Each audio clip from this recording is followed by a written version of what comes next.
কিরে আজকে মোটা মাছ পেয়েছি লাগছে। হ্যাঁ জমিদার বাবু, দে দে ঝুলাই ভরি দে। এই মাছটা তো বিক্রি হয়ে গেছে, আপনাকে ছোট কাতলা দিই। কি আমি হলাম উত্তর পাড়ার জমিদার, আমি এই ছোট কাতলা নেবো? আমি ওই বড়টাই নেবো। টাকা বেশি বল। 1000 টাকা। আমি তোকে 2000 দেবো, তাড়াতাড়ি ব্যাগে ভর। ঠিক আছে বাবু। রে আমার মাছটা রেডি হলো, দে তাড়াতাড়ি প্যাক করে দে।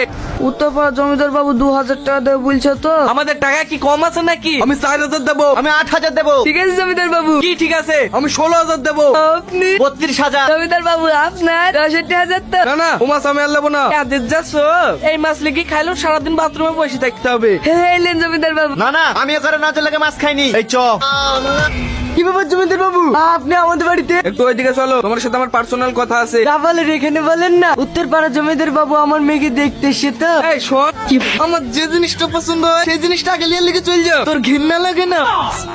ওখানে যদি তোর ঘৃণা লাগে তো চলি জানো। শোনো রিয়াজ ভাই, আমার ছেলের সাথে তোমার মেয়ের বিয়ে দেবো, 1 টাকাও দেনা পাওনা লাগবে না। হ্যাঁ অবশ্যই অবশ্যই মানে এনে পাওনা লাগবে না বলছে তো। ঠিক আছে, আমার কোনো দেনা পাওনা লাগবে না। দরকার হলে আমি তোমাকে 1 বিঘে জমি দেবো। হ্যাঁ অবশ্যই আমি 2 বিঘি দেবো।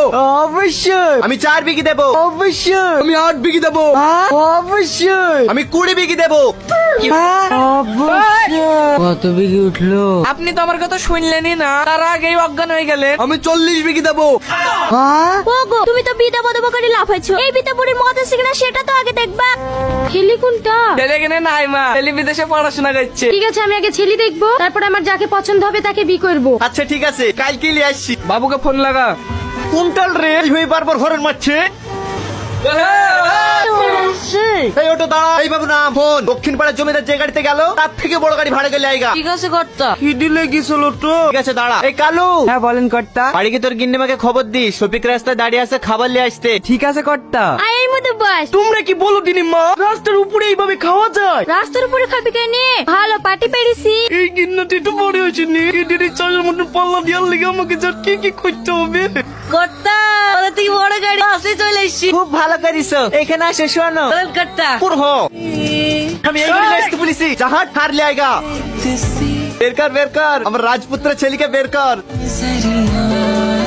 আমাকে বেরিয়ে দিবি বাবু, পালে গেছে। পালাবেই তো, আর বাপের যা চরিত্র, ছেলেকে ঠিক মতন শিক্ষা না দিলে ছেলে পালাবে না তো থাকবে নাকি? কর্তা কর্তা হ্যাঁ বল। বাবু পালে গেছে। বাপ যেমন ছেলে সেমন হবে। 20 বিঘু গেল, 40 বিঘু গেল।